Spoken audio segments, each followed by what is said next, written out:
Dans l'Union européenne, nos voisins ont quelques bonnes pratiques pour favoriser l'école inclusive. Voyons ensemble les pays qui ne font pas comme la France.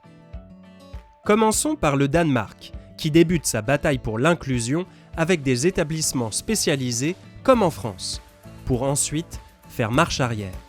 Pour les Danois, ils provoquaient une ségrégation et une stigmatisation des enfants en situation de handicap.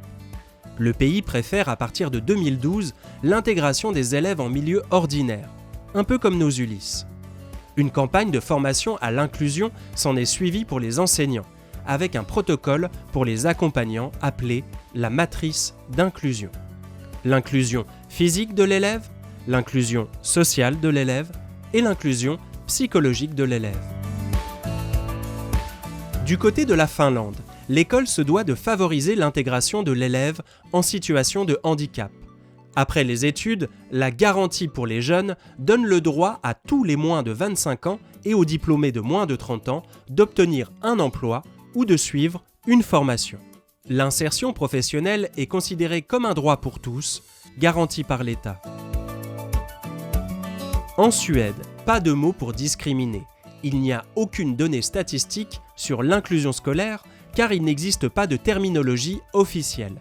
Certains élèves sont considérés comme ayant des besoins éducatifs particuliers, sans employer le mot handicap.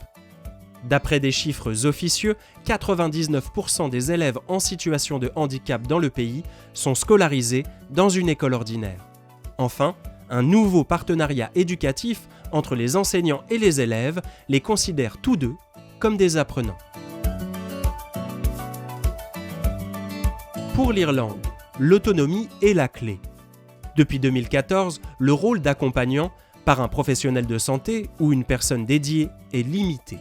Il doit favoriser l'autonomie de l'élève et son intégration avec les autres de son école. Se faire petit donc et établir un plan personnel pour rendre des comptes sur les progrès effectués. L'Irlande prône un accompagnement différent. L'Écosse a la même stratégie. La priorité est de préparer les élèves à une vie d'adulte et de les aider à construire leur autonomie. Le numérique est ainsi développé depuis quelques années pour inciter les accompagnants à ne pas toujours rester à côté de l'enfant.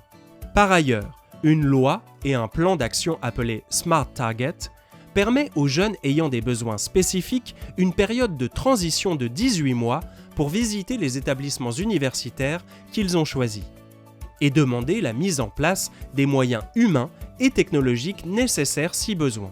Les personnes peuvent ainsi saisir la justice pour réclamer leurs droits.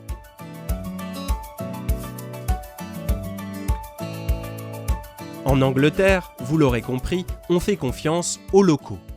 D'ailleurs, il existe un cadre législatif général, mais ce sont les 150 autorités locales et les écoles qui décident quant à l'éducation des personnes aux besoins spécifiques ou en situation de handicap. Pourtant, tous les enseignants sont formés aux besoins des enfants pour une meilleure connaissance des types d'accompagnement à mettre en place. En 2012, une grille d'évaluation est établie pour guider les enseignants. Un portail numérique propose un grand nombre de documents et de ressources d'information et d'auto-formation pour eux. Enfin, des coordinateurs de l'éducation pour les élèves ayant des besoins spécifiques sont répartis sur le territoire. Cette fonction nécessite un niveau supérieur d'études et joue un rôle essentiel. En Espagne, l'accompagnement scolaire repose sur la collaboration des différents acteurs de l'équipe pédagogique. Ce système nécessite de définir en amont l'aménagement de l'accompagnement des élèves en situation de handicap. En outre, au Pays Basque, un dispositif spécifique permet d'étendre la scolarisation jusqu'à 18 ou 21 ans pour les personnes qui présentent un handicap intellectuel. Cette scolarisation s'effectue dans les mêmes établissements que les autres. Parmi les bons élèves européens, le premier de la classe serait sans doute l'Italie. D'abord, tous les élèves en situation de handicap sont intégrés dans les classes du milieu ordinaire, peu importe le type et le niveau de gravité des troubles. Tous les enseignants ont une formation spécifique durant leurs études et une formation à la carte est possible, grâce à une somme allouée à chaque enseignant pour se former quand il le souhaite. Ce modèle d'inclusion commence en 1977.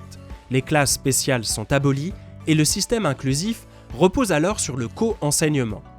En plus d'un enseignant classique, les classes disposent d'un enseignant de soutien à la formation spécifique aux différents types de déficiences. Il est rompu à toutes les formes d'intégration en faveur des élèves en situation de handicap.